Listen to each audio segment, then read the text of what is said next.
more intense, because it's intense practices that were the hallmark of the Alabama program for years and years and years. And as Georgia sort of tries to push Alabama off that perch at the top of the SEC, it's that same level of intensity at practice is the pathway towards doing that. In fact, you hear Kirby Smart challenge his veterans in much the same way I just described virtually every time he speaks to the media so far here this month. Here's another example of it.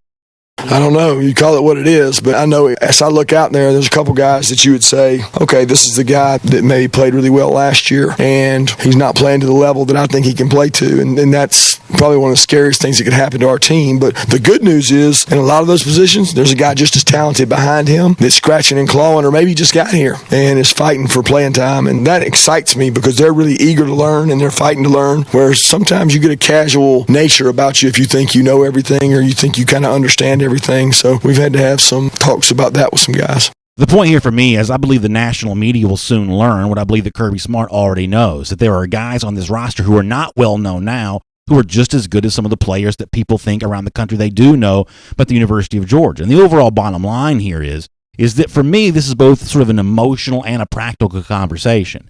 The emotional thing is, why does everybody become so quick to assume that Georgia's going to play second fiddle to Alabama here in the SEC? After all, the Dogs are the reigning SEC champion, something Alabama wasn't able to do a year ago, even if Alabama did beat Georgia in overtime head-to-head when they played in January. There's also a practical consideration here, though, as well, too, that, the pathway to the playoff that includes, once again, two teams in the SEC, that's probably not that dependable of a road to travel down here this season. That may not be that realistic of a scenario. After all, as Bill Bender explained, there'll be incredible pushback if there's two teams from this league in the playoff once again. The best, most trustworthy way of getting back in the college football playoff is for Georgia to play Alabama in December head-to-head and knock off the Crimson Tide. I guess what I'm trying to say here is the chances of that happening, I think, are far greater than some of the national media may realize. Good to have you with us here today on DawgNation Daily, presented by Marco's Pizza. My name's Brandon Adams, and I am glad you got to us today, no matter how you're here on video live every morning at 10 a.m., DawgNation Facebook, YouTube, and Twitter feed. On the radio at noon on Athens Sports Radio 960 The Ref, and in podcast form, Apple Podcasts, the Google Podcast Player with the Android devices, the world-famous DawgNation.com. We're just glad you're here, and thankful to Marco's Pizza for bringing it all to you. And, of course, Marco's got that great offer for you right now. They invite you to take advantage of two medium, two-topping pizzas for just $6.99 each. And that's a great deal on pizza, which is sort of a nice way to sort of get into the conversation already.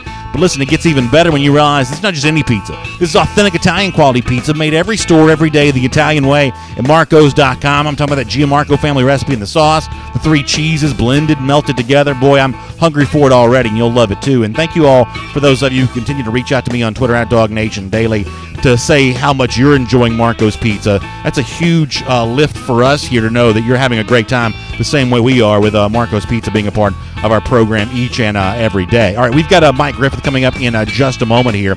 We're going to talk to him about a lot of subjects. One of the things I'm going to get into more tomorrow on the show is some of the stuff that Georgia safety Richard LeCounte had to say to the media when he spoke yesterday evening. I think Mike was in a good position to capture a lot of that on video yesterday, so we're going to hear from Mike on what he thought about Richard LeCounte, other subject that's coming up in just a moment. Before that, though, let me deal with an injury situation. When Kirby Smart spoke on Saturday, he let us know a couple of the guys that were sort of banged up and dealing with some stuff. At the time, we didn't really quite know the severity, but one of the names that Kirby did mention was defensive back Tyreke McGee, along with Eric Stokes. In fact, here was Kirby giving us that update from Saturday. Eric Stokes, I think, cramped up a little bit. Tyreke McGee had a little foot injury, but I don't know the results of that yet. Those two things they didn't seem serious. We'll know more later on, but you go into these scrimmages a little more worried because their guys on the ground more often. Seemed like we came out all right. Seems like we came out all right. I guess there is some new details, though, on Tyreke McGee. 24/7 Sports is reporting that Tyreke McGee likely to miss 4 to 6 weeks with what's being called a foot injury. Not more specific than that at the moment, but a foot injury apparently going to keep Tyreke McGee out for the next 4 to 6 weeks. And I think this is significant for the Georgia secondary because of the role that Tyreke McGee was playing. And to give you kind of an example of kind of how he was fitting into the Georgia secondary, I want you to hear from both Kirby Smart and Mel Tucker on this topic for a moment, because it seemed pretty obvious that they were going to use Tyreke McGee in kind of a versatile role where he plays a multitude of positions. Kirby Smart was very clear about that. That was one of the things they liked best about Tyreke McGee was the fact that they could use him in more than just one way. And now for the next 4 to 6 weeks, they won't have him in that role. And here's what Kirby Smart thought that role was going to be. We've moved Tyreke McGee around, who we think is one of our best 4 or 5 defensive backs. So he's played some corner, he's played some nickel star. We'll work him at safety some. Yeah, so working him at safety, working him at cornerback.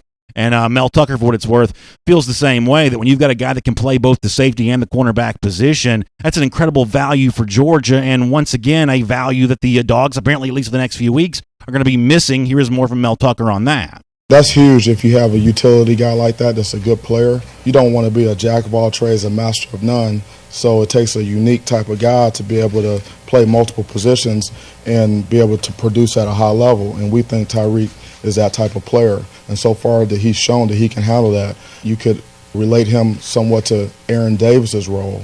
I mean, Aaron Davis played every position in the secondary for us. I think good secondaries have those guys that can play multiple positions and can be problem solvers, and it gives you the ability to play the type of coverages you need to play when you need to play them.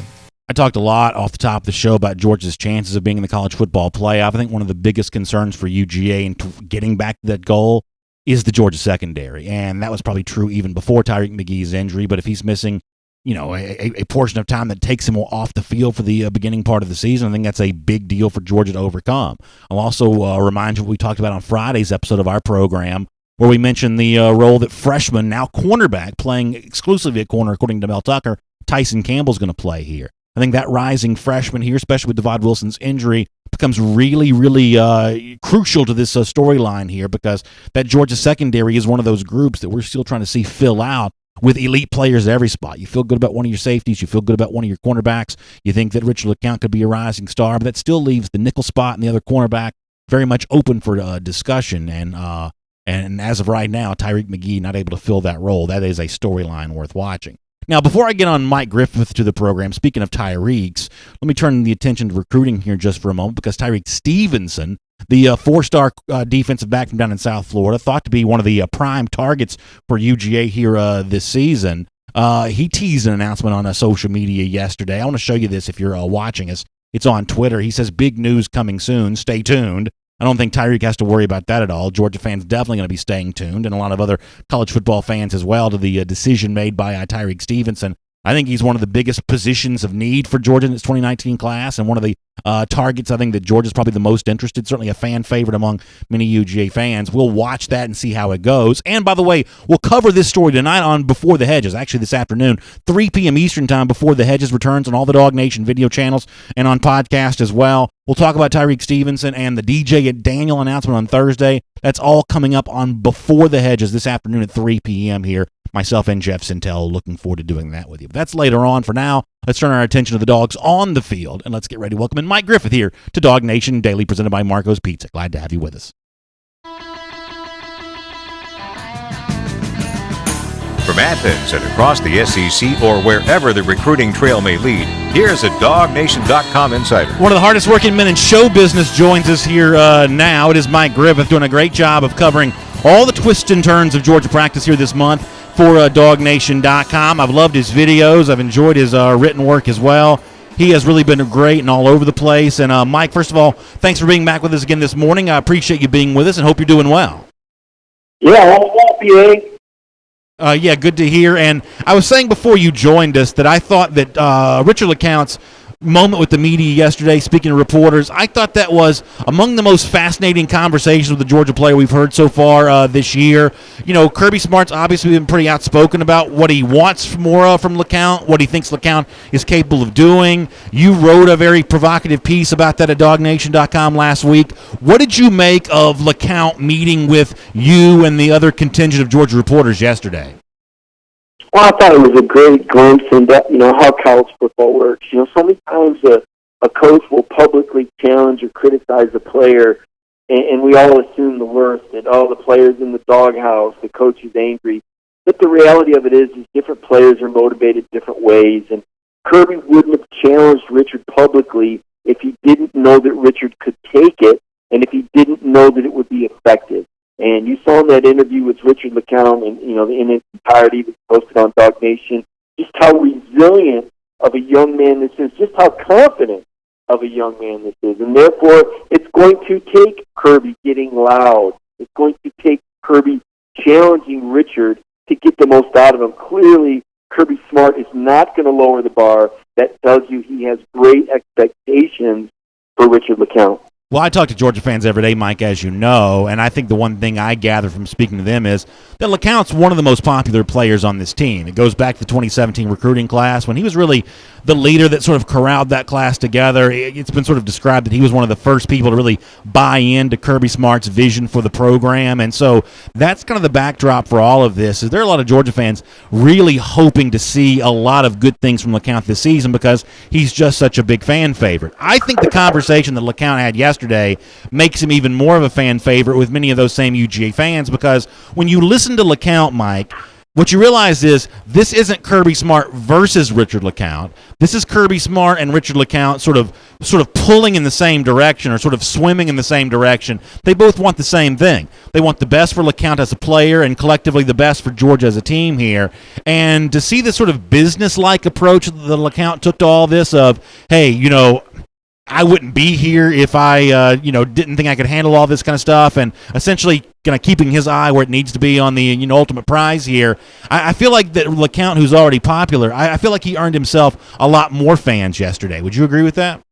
Yeah, I would absolutely agree, and you're right. I mean, he was the first player to commit to Kirby, and so therefore there will always be that special bond, and he is a very charismatic individual. I liked what he said about wanting to be coached hard. You know, nowadays, there's so much about, I'll throw it out there, the millennials that don't want to be coached hard, that don't want to be told anything, players who cry about, well, I didn't, nobody came to me, my feelings are hurt now, and what that does around college football. And, to hear a guy like LeCounte say, you know what, that's just coaching. For Coach Smart to say those things, good and bad, that's coaching. He says, I would be disappointed if I wasn't coached hard and pushed. And, that's good. And you're right. Richard being the leader, other teammates need to hear that.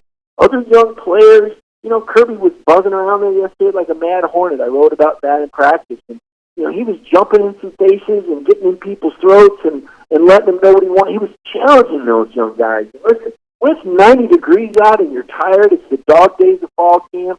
The head football coach knows what he's doing, Brandon. He was a player at Georgia. He went through these same practices on the same field. He understands how to motivate these young men, and that's why I thought this, as you pointed out, this LeCounte Kirby Smart exchange was so fascinating, and I think it says a lot about Georgia football. So let me stay on the subject of the defensive secondary here for a moment. I talked about the Tyreke McGee injury before you joined us, and I think this is significant for Georgia. I mean, as has been explained now, McGee plays a number of roles for Georgia, wears a number of hats as a potential cornerback and a safety. But, Mike, the secondary overall is my biggest concern here for UGA. I think that McGee missing practice time here and assuming he misses some time at the beginning of the season, I think that puts a bigger spotlight on Tyson Campbell. I've had some people in our comment section say, don't forget about Mark Webb and the spotlight this is going to put on him here as well. But there are a lot of position groups, Mike, that I know are national championship level for Georgia. The secondary is one of those I'm still waiting to find out about, and things don't get any easier with Tyreke McGee missing some time, do they? Yeah, that is a question there, Brandon. They got a couple of first-team All-SEC picks there with J.R. Reed and DeAndre Baker, but to your point, you don't want to lose anybody, especially a guy that can, wear, like you said, a lot of different hats. But this is temporary. I mean, I think he'll be back by October. I mean, he wasn't going to start, but certainly he was going to play some snaps. It's never good, but it could be a lot worse. It's a foot injury. It's not a knee. It's not an ACL. It's not a shoulder.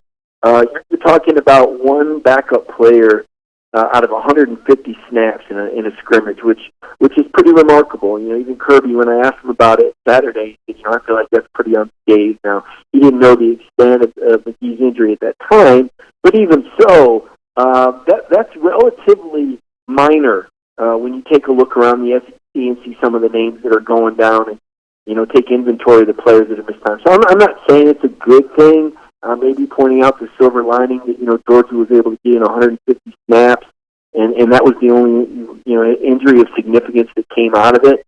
There'll be another scrimmage this Saturday when, Kirby will have to hold his breath a little bit for a few snaps. I doubt they'll go one-on-ones for 60 plays or 50 plays like they did last Saturday. But there's more work ahead, and And, it's one of the things you have to go through because this Georgia team is still kind of shaken out. We're still learning, and the coaches are still learning, what's the identity and who are these players that are going to step up on defense. Yeah, that's really true. And, along those lines, you actually wrote something about what we're still learning concerning this Georgia team the other day. And one of the things you mentioned is, the dynamic involving the offense and what Demarcus Robertson, the transfer wide receiver, who we now know is eligible, what his role is going to be on this team. And I made a point earlier in the week, Mike, that I think that Demarcus Robertson is going to play a huge role in this Georgia offense. I think he's going to be UGA's leading receiver. I actually got some pushback from Georgia fans on that regarding whether he really would outpace Terry Godwin, assuming he's healthy and ready to go here very soon. McCole Hardman, who's also a big fan favorite. I got some pushback from some Georgia fans about the level to which I'm touting Demarcus Robertson here, but I think that Robertson is going to play a major role for UGA. I think he can make the ultimate difference here for this offense and truly being at that top level here. I mean, you see him in person, at least in a brief glimpse during practice. What do you make of how you think that Robertson's going to be used by Georgia and ultimately how he fits into this offense? Well, he's electric, and you're right. There's a lot to be determined yet in terms of what does Jim Chaney want to do with the personnel packages? I mean, we could list all the 5-star players at running back and receiver, and let's not forget 2 very, very good tight ends. But they can't all be on the field at once. So what's it going to be? Are we going to see 4 receivers and no tight ends, or 2 tight ends and 2 receivers, or 3 receivers and 1 tight end and 1 back? And how much are they going to throw to the running backs? Will they start with 2 backs and put 1 in motion? There's a lot of competition, and not just within the position group, but from one position group to another. For example, is James Cook going to warrant some snaps out of the backfield as a receiver? I don't know, but he's not competing with DeAndre Swift for that snap as much as he may be competing with a tight end. They've got to determine what the best personnel package is. So, as to your point, about Robertson, I think it will be answered by defensive coordinators.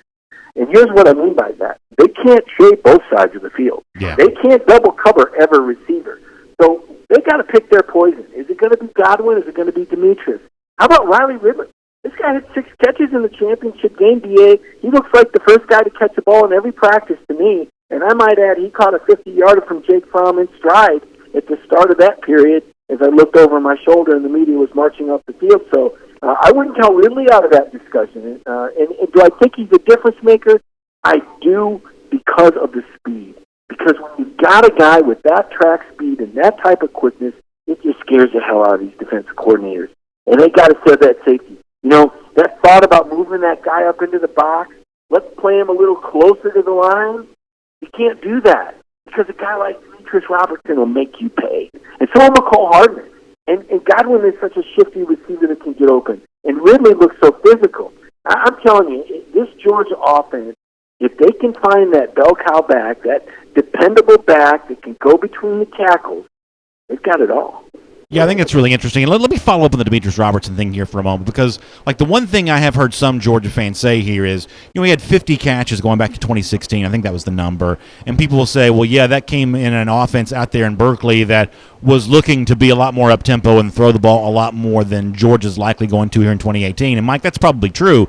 My point here is the experience that Robertson gained by hauling in 50 balls, that experience still counts, right? I mean, he's got a lot of experience, coming up with catches and moving chains, and I think he utilized that experience to his advantage here. Even if it's an offense that's very different, he was targeted a lot in that offense, which even in the sort of different brand of football that'll be played in the SEC here, I think he can still use that experience to his advantage, even if it's not a carbon copy of exactly what he's going to see in the SEC. Do you agree with that? Oh, absolutely. And the fact that he's a transfer, a guy who's been in college 2 years, that knows how to manage his time, and it's probably why Kirby said he's picking up the offense so fast. And that's why Kirby, the other day after that scrimmage, there were probably 4 or 5 Demarcus Robertson questions, and at some point, I was waiting for Kirby Smart to say, guys, let's just talk about. He just kept going, Brandon. Yeah. Kirby was excited. He didn't have any problem talking about Demarcus Robertson.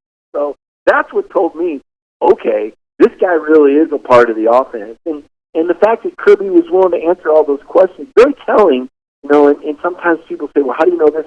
Sometimes it's what coaches don't say. He didn't say, let's talk about other guys.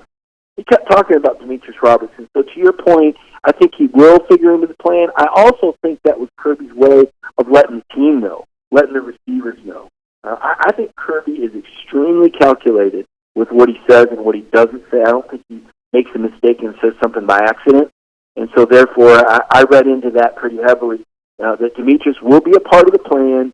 To what extent, I don't know. I don't know. How does he block downfield? At Georgia, you better be able to block. Good point. Believe it or not, they hold those receivers accountable for that. So, Good point. What will he do when he's not getting the ball thrown to him? These are things that have yet to be determined. There was a very, I thought, fascinating exchange of the day involving Kirby Smart speaking about Julian Rochester, who's, a former elite recruit from the 2016 class, a guy that I saw play in high school a lot, a guy that's been good at Georgia in his couple years on the roster thus far. But Kirby Smart was very explicit the other day, Mike, as you know. He challenged Julian Rochester to be, and I love this phrase, a difference maker. And Rochester's one of those guys that can play a couple different spots there on the defensive line, and maybe one of those sort of X factors in terms of, is this a defensive line for Georgia that's as impenetrable as it appeared to be a lot in the 2017 season?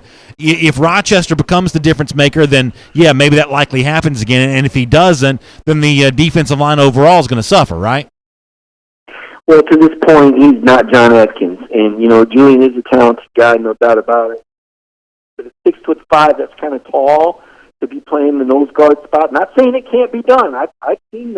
I covered the Outlet Trophy winner at Tennessee named John Henderson that was able to control the center guard gaps. But I don't know if Julian's there yet. Kirby talked about that. Talked about how that's an area that he's working to improve. Because when you're playing nose guard, you got guys coming at you from both sides. I mean, you've got to be an absolute rock in there. That's why you see sometimes those squatty, heavy, base eater kind of guys playing nose guard. Their job is really to control the gap, and you might say, yeah, it's John Atkins. Really had 26, 27 tackles. But the key was he held up those offensive linemen so they weren't able to get out and block LeCounte Smith. And that's the kind of play you've got to have there. It's a very selfless position. A lot of underrated guys play there. The NFL notices them. They don't necessarily show up in the stat book. They don't necessarily get the statistics or the sacks. But they play a very important role in keeping the linemen off of the second level of defense there at linebacker. I don't know if Julian's there yet. I think Georgia's going to drop off at that position. I think that's why Kirby's throwing so many bodies at it. I think that's why he's challenging this defensive line, because to me it appears Georgia will have some drop-off in the interior defensive line based on what Kirby and Mel Tucker have said so far. Final question for you, Mike. Maybe the most interesting thing to kind of come out of the on-field portion of practice, at least based on what the media got a chance to see, was Cade Mays working a little bit as the first-team left guard with Kendall Baker, I guess, sliding over to a reserve spot at tackle, I think the reporting was. This is probably not that significant in terms of predicting who's actually going to be playing come September, because Georgia rotates a lot of offensive linemen. But to see Mays, who's a very heralded freshman, getting this kind of look at practice, there's at least something to be taken from that. What did you make of seeing Mays getting a little bit of an exposure as the starting left guard yesterday after working most of the spring at right tackle? Well, I mean, it tells me that he's working hard and he's doing what he needs to do in the classroom and in the meeting room, and enough that the coaches are going to give him an opportunity. I think they've probably promised everyone an opportunity. I think Kirby's very thorough. When you recruit 5-star players, I mean, I think it's pretty imminent that they're going to have an opportunity to play, that they're going to have an opportunity to showcase their abilities. And, Cade was able to get in there with the first team and kind of show his stuff. And I'm not there to grade the film or see how the rest of practice went. But I wouldn't read any more into it than that. Georgia's got to look at a lot of different options and possibilities. We knew Baker that was going to play some tackle. Just in case, you got to have that third guy ready. I mean, this is when you build depth, and this is how you win championships. Georgia's not going to be a team that's unprepared. I mean, there will be attrition. I mean, that happens in college football. It is a contact sport, and you're going to lose some players from time to time at different positions. We talked about McGee, at the start of the conversation, and you've got to be prepared for that. And, we saw in the secondary some guys playing some different spots the other day, too. But I don't read too much into that other than Georgia giving a young guy an opportunity and building depth. And, again, Kirby Smart this isn't a team that's being built right now to beat Austin Peay or to beat South Carolina. This is a team that's being built for a 15-game schedule and a return to the championship. That's how Kirby is coaching this team up right now, because that's the goal.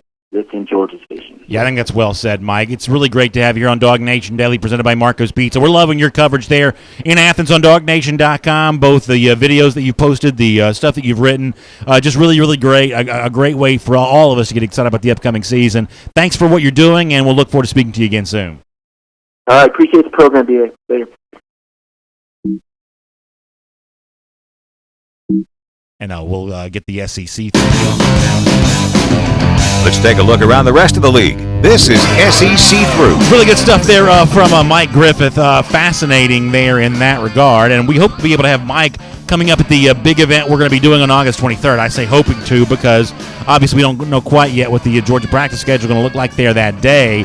But August 23rd, we're going to be back at Kroger, the brand new Kroger in Cumming. The Bethelview Road Kroger Marketplace there with the crowbar on the inside. Means you can actually come have yourself a beer and a beverage there at Kroger. How much fun is that going to be? Kroger Marketplace, Bethelview Road, the new location there, 6 to 8 p.m. on Thursday, August 23rd, as we do our DawgNation season kickoff. I'm going to be there. Jeff Sintel going to be there for sure. A lot of giveaways there that night as well. A great off-air Q&A. And one of the things about these Q&As, we have Jeff and these guys for these events like this. A lot of the stuff they can't write, they'll tell you then. A lot of the stuff about the upcoming season, maybe they don't want out there for public consumption, but they don't mind, doing, in a sort of a private kind of sort of a looser environment away from the watchful eyes of cameras and things like that. You get a lot of that kind of stuff. If you want the real intel about what's going to happen this upcoming season for Georgia, and just a great way to sort of hang out with some of your friends and family that you've come to know and love here around DawgNation. It's Thursday, August 23rd. There, our DawgNation season preview kickoff right there inside the Kroger Marketplace incoming on Bethelview Road. In the Crowbar, we'll be setting up and having a great time with you that evening. I know many of you are already making plans to be there. We can't wait to see you all. All right, let me do a SEC through here. Some breaking news around the SEC as we're doing this show live here on a Wednesday morning. Let me get with here to begin with. Another LSU quarterback has decided to transfer. I was going to talk to you about Lowell Narcisse. I'll get to that in a moment. But the Baton Rouge Advocate had been reporting over the last couple of days that in addition to Lowell Narcisse, Justin McMillan, who at one point in time back during the spring was thought to be maybe performing as well as any of the three quarterbacks on the roster at the time, Justin McMillan has now officially announced his intentions to transfer. That's LSU down a second quarterback. The reason why I say second quarterback is because just yesterday, Lowell Narcisse, another one of those guys that's been competing now, and in Narcisse's case, it's actually been for a couple of years here. Narcisse made his intentions known yesterday to transfer, doing like so many of the guys do these days, kind of making it official on Twitter here, utilizing his Notes app. If you're watching, I'll show you what Narcisse tweeted out about this, basically, thanking LSU and everybody for the opportunity. He was looking forward to showcasing his abilities somewhere else, but he's never going to forget, as they call the state of Louisiana, the boot. That's the phrase he uses there. So Narcisse gone, Justin McMillan gone. And I believe this is one of those examples of what you see from time to time in college football of what at first glance looks like a negative story actually may be a positive story. It's never good to lose players off your roster, but in this case, the transfer may lead to something that's overall better for LSU. I think that Narcisse and McMillan have seen the writing on the wall that Joe Burrow is going to be the starting quarterback. The only other quarterback to remain here now for LSU is Miles Brennan, who's not, I think, a serious threat to be the starter. He's been given every chance to do that and sort of failed to take the reins there in that regard. But his family does have deep ties to the state of Louisiana and the city of New Orleans in particular, so he's sort of an LSU guy through and through. He's not going to go play somewhere else. He's likely to become the backup, and Joe Burrow, the recent Ohio State transfer, is going to become the starter. And the fact that Burrow, at least seemingly at LSU practice, is this good this quick, I think for LSU fans it's probably good news. And if you're a Georgia fan, it's something you've got to pay more attention to here. Mike Griffith said a moment ago that Tyreke McGee, whose injury we talked about near the top of our program today, he says, it may not be that big of a deal. He'll be back by October. But when in October, if Mike's sort of prognostication here is correct, when in October does McGee return? He's already going to be missing for I'm assuming here, I'm obviously not a doctor, but it'd stand to reason that he might miss the South Carolina game second week of the season. That's Deebo Samuel and Brian Edwards, two very good wide receivers. Missouri's wide receiver core not as good as it was a year ago, but Drew Lock is still potentially a first-round pick. And LSU, who I just mentioned right there, if Burrow is a competent quarterback, pairing him with Jamar Chase, Terrace Marshall, two very good freshman wide receivers, Jonathan Giles, the Texas Tech transfer, potentially pretty good stuff there for LSU. Let me move on here quickly. AL.com reporting about Alabama running back Najee Harris. He is missing practice right now. Matt Zenitz is the reporter there on the scene in Tuscaloosa for AL.com, letting us know the status of Najee Harris, who was a bit of a star during the national championship game. Matt Zenitz shows us the status of Najee Harris' injury. He says he's got a foot injury per sources, from what I've been told. Probably going to miss the next couple of weeks of practice, but seems like there's a good chance he'll be available for the Louisville game. So that's, I think, the best running back on the Alabama roster. Currently missing practice time there for the Crimson Tide. That's a story worth paying attention to. ESPN did an SEC preview at ESPN.com, and for all the conference, they've looked at the conference dark horse that could make the college football playoff. The SEC representative here, according to ESPN, is Mississippi State. I know they're kind of a trendy, in vogue pick because of Nick Fitzgerald, and the media seems to love Joe Moorhead. Let me be very clear here that despite the fact that Mississippi State has a very good defensive line, I do not see a big year from these Bulldogs. I don't trust first-year coaches in the spot. I mean, even Kirby Smart was 8-5 in his first year at Georgia, so I'm not as high on Mississippi State, let me just say, as some of the other folks around the media are. And one final funny point to kind of close things out on. I thought John Adams, the columnist, longtime columnist of the Knoxville News-Sentinel, had a very interesting piece looking back at Tennessee's 0-8 mark in the SEC a year ago, essentially saying, hey, it wasn't as bad as you might seem. He ranked like the 10 worst 0-8s in the history of the SEC, winless SEC marks, and he didn't have Tennessee included in there. So I thought that was kind of a funny piece from John Adams, and we'll make that your SEC through. All right, here on DawgNation Daily, presented by Marco's Pizza, one of the things we've been doing a lot over the last few days is taking a look at those pivotal figures for Georgia this season. If Georgia does dominate the division once again, who's going to help them do that? Well, we've been chronicling that as a part of our Own the East video series brought to you by Georgia's own credit union. And now, a closer look at another one of those guys, and maybe one of the biggest of all, Tyler Clark. Take a look at this.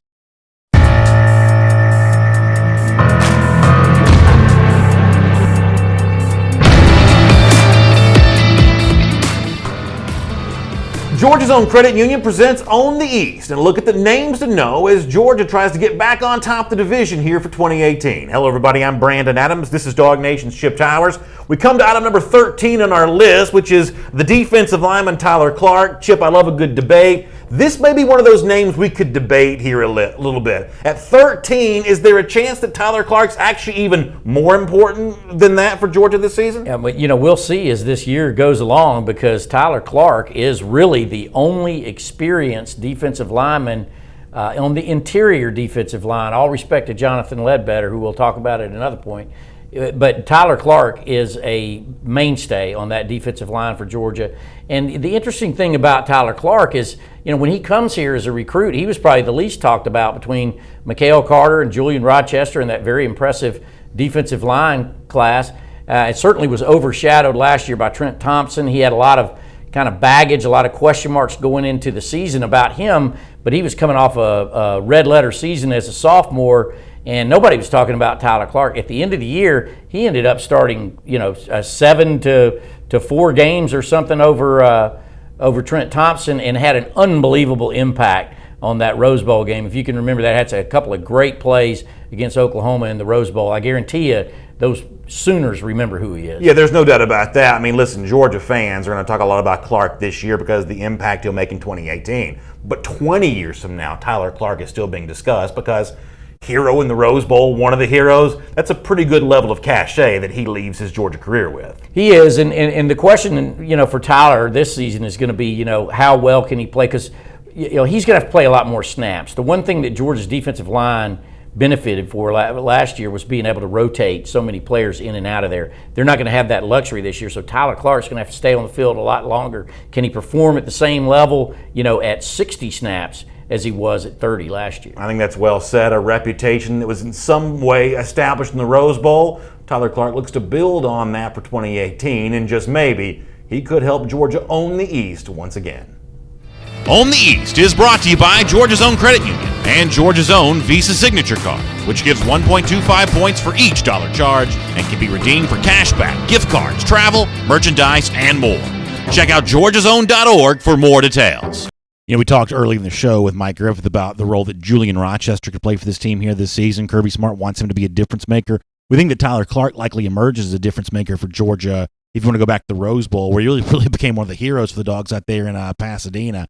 He's going to be challenged to maintain that same level of play throughout the entirety of the 2018 season here. And I sort of joked with Chip about this a moment ago, that you could make a case with him number 13 on that list. Maybe he could be higher. Maybe he could be ranked higher there, because obviously that defensive line going to be watched closely here this season. And Tyler Clark, along with Julian Rochester, they're both going to be big parts of that for the Dogs here this season. All right, we'll get ready to wrap up here. We do it the same way each and every day. We're always looking forward to what's going to happen in Jacksonville. Now 73 days away. It's our Gator Hater Countdown right here on DawgNation Daily, presented by Marco's Pizza. We love counting down to seeing the Dogs clobber those lousy, stinking Gators again, because we believe on this program that a good Dog fan is a Gator hater, and I'm glad to know that many of you feel the same way. Speaking of Florida, I also wanted to close the show out this way, too. I saw where Pete Futak from College Football News, and Pete's a guy that I like. He's a friend of ours here on DawgNation Daily as well, although after this, maybe some of y'all may not want him to come back again anymore. He was on the Feinbaum Show, and he was really kind of down on Georgia, saying that he thought that Georgia could lose to South Carolina. Georgia could even lose to Florida, believe it or not. He said Georgia's going to lose some games. I don't take this very seriously, though. As I said off the top of the show, there are a lot of national media people who don't quite know Georgia's young talent yet, but I believe they will soon. We'll see you tomorrow. And on video, we love to get some of your comments, and luckily we got a nice little stretch of time here to do just that here. It helps when we start closer on time to have more time for comments here at the end, so we appreciate that and glad to have so many of you with us here today. Robert Barnes on Facebook talking about Nate McBride says, all of you do understand that if Nate McBride was making it happen, what does he say? Well, I lost the comment now. Sometimes these Facebook comments come in so fast, it's sort of hard to see them. But he's addressing Nate McBride one way or another. And, that is, here it is. He says, all of you do realize that if Nate McBride was making it happen in practice, he would play more. And I think that McBride is one of those guys that does suffer right now from just the glut of competition. And listen, Nate McBride very well may be a good player. And he very well may get his chance to show that at Georgia sometime this season, sometime next season, it may happen. But, Georgia is not the kind of program that's going to be saved by some incoming freshmen too much anymore. Now, we may see freshmen beat out veterans in some cases, but for the most part, this may turn into a little bit of a, just because you were a really good recruit coming into high school, and McBride was one of those, had a great commitment video for DawgNation, one of the top players in the state for the class of 2017, but that's not a guarantee of anything anymore. Now, I think McBride's still going to be a missile on special teams for Georgia, and because of his speed, I think he's in the mix there at the linebacker position.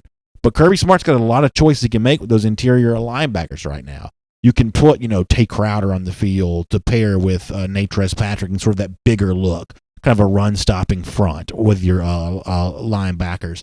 You can, put a guy like Monty Rice, who also kind of brings that thumping. And ultimately, I think Rice and Patrick are your two starters there. You're your two mainstays in that interior linebacking spot, just because I think that, Rice, while he may not be quite as big as Crowder, is still a thumper in his own regard and maybe just a little bit faster. My assumption is that those two interior linebacker starters in the early going are Monty Rice and, of course, Natrez Patrick, who I do expect some big things from. And then the issue becomes, if you're Nate McBride, can you hold off, Channing Tindall, who, listen, you remember the reports about Tindall going back to signing day back in, December. Tindall was thought to be a real load and maybe one of those guys that really isn't that sort of next Roquan Smith mold eventually that good.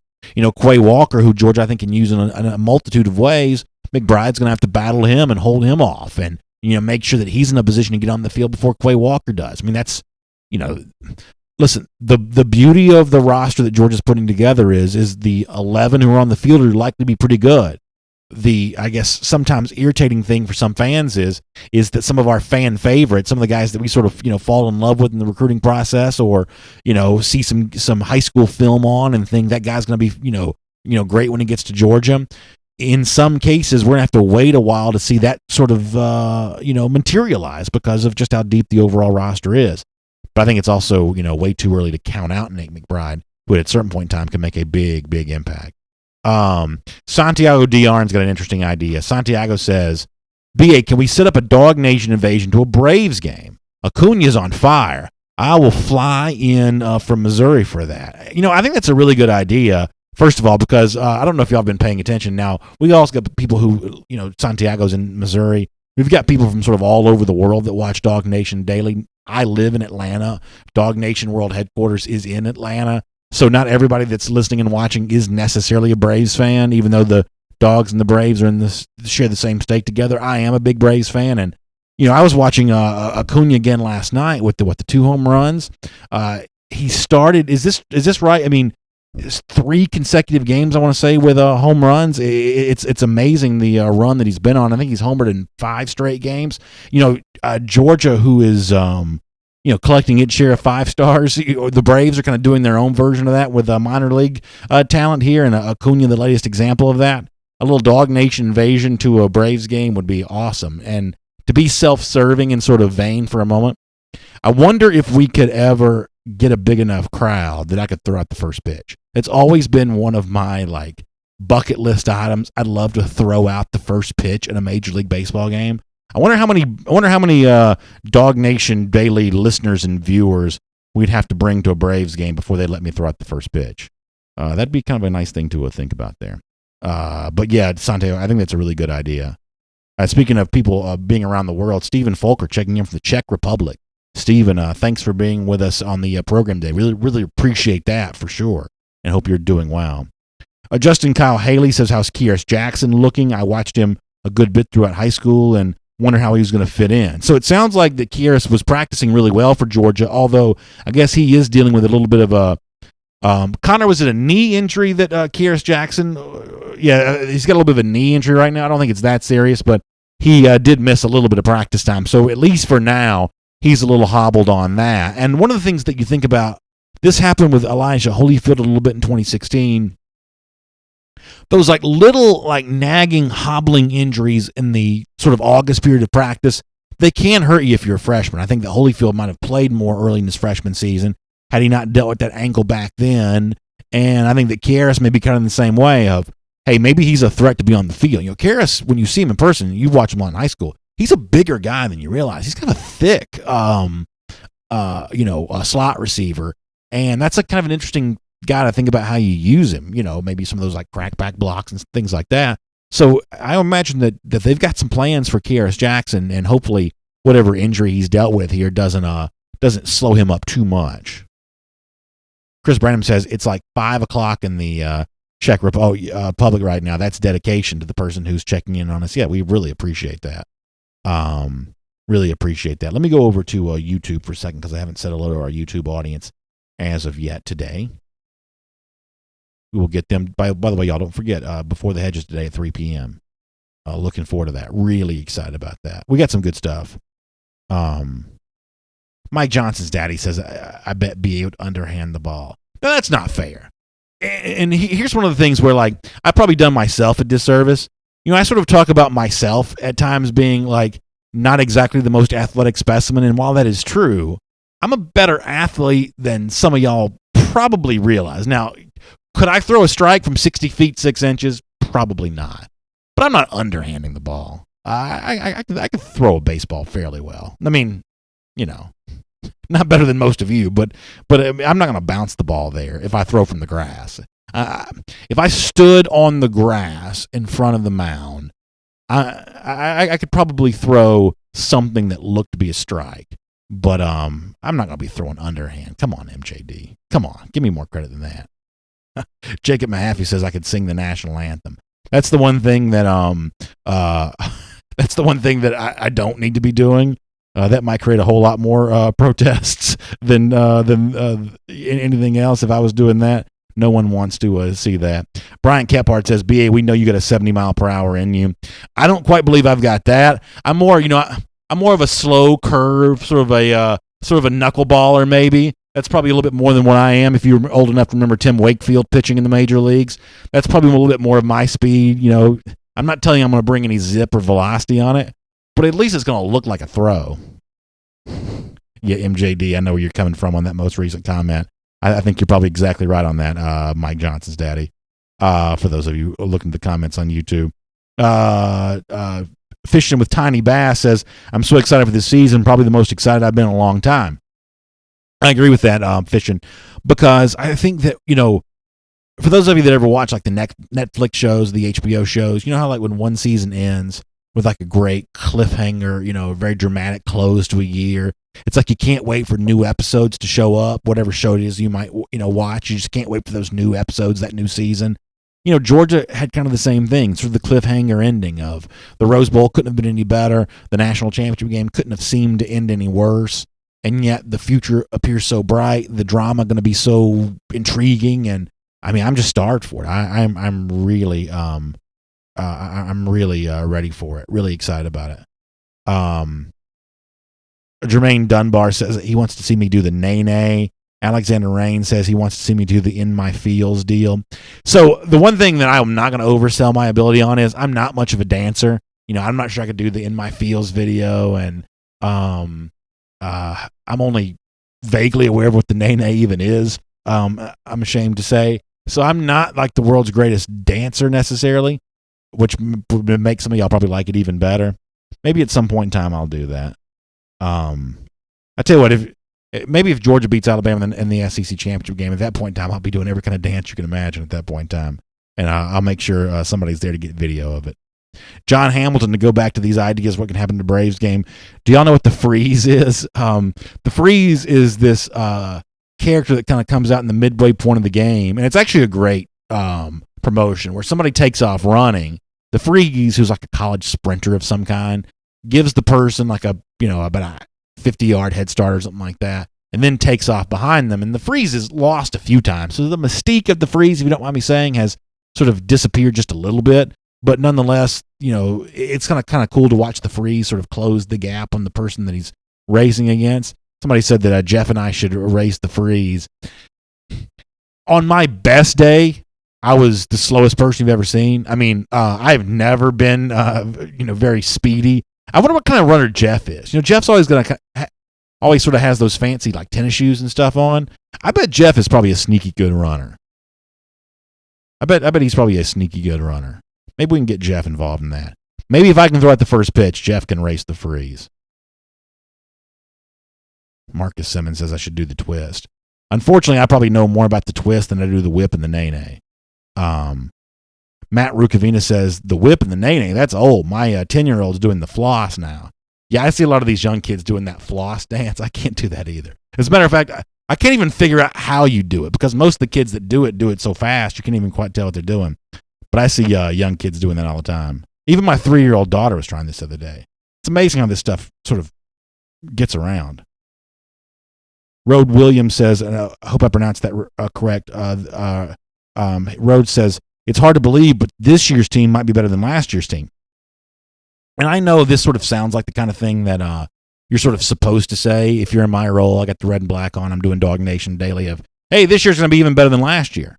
But there's a chance it really is. And I really do mean when I said off the top of the show that, one of the blind spots the national media has is, if we've never heard of you, then we're going to sort of go with what we know over what we don't know. Georgia's replacing a lot of talent. Let me give the safe pick of they're still going to be really good, but just not quite as good as Alabama, or not quite as good as Clemson, or prior to the controversy, not quite as good as Ohio State. There was that's just sort of the conventional wisdom. But if you've noticed lately, college football's really changed. When I was a kid growing up, huge college football fan in the 80s, the 90s, there were a lot of different teams who could win national championships. Just in the 90s alone, you saw, like Washington have a really good era. Nebraska had a really good era. Miami, Florida State, Michigan. You saw a kind of a geographic distribution of success. Even in like the middle part of the last decade, you had USC, you had Texas, you had some teams like that. The number of teams capable of winning a national championship has just gotten so much smaller. I mean, people talk about various gaps and different things in life. The talent gap in college football is as wide as my arms now, between the very small number of teams that collect all the 4- and 5-star guys. Clemson, Ohio State, Alabama, and Georgia. Between those 4 teams, they get the lion's share of that stuff. It's the USC's, the Texas A&M's, the LSU to a certain extent, Florida State to a certain extent, sort of fighting over the next group. But Georgia is sort of putting itself in that group with Ohio State, Clemson, and Alabama in terms of collecting the majority of the truly elite talent. Therefore, you don't have to be famous to be good. There's some national media people who are going to get caught up on who Zamir White is really quickly. Get caught up on who maybe Elijah Holyfield is really quickly. The same thing for some of these guys on defense, like Brenton Cox, who could emerge in a big way, or guys we saw flashes of last year, like Walter Grant and DeAndre Walker. Some of these guys can be really famous by the end of the year, and a lot of these media people who are saying, "Oh, let's wait and see on Georgia," I think they're going to all find this out pretty fast, and I can't wait to talk about it with all of you. All right, we've got a lot to do here today, so I've got to get off the air so some of my friends who are helping me out can get busy doing it. But we will have DN90 coming up on the DawgNation video channels. We'll have Before the Hedges this afternoon at 3 p.m. We've got big coverage tomorrow of DJ Daniels' decision. We'll talk more about that on Before the Hedges here today. So that is all coming up. It's really a busy week for us around here. We appreciate you spending it with us. We'll see you tomorrow morning at 10 a.m. for this program. DawgNation Daily Live, presented by Marco's Pizza. Until then, have a great day, everybody.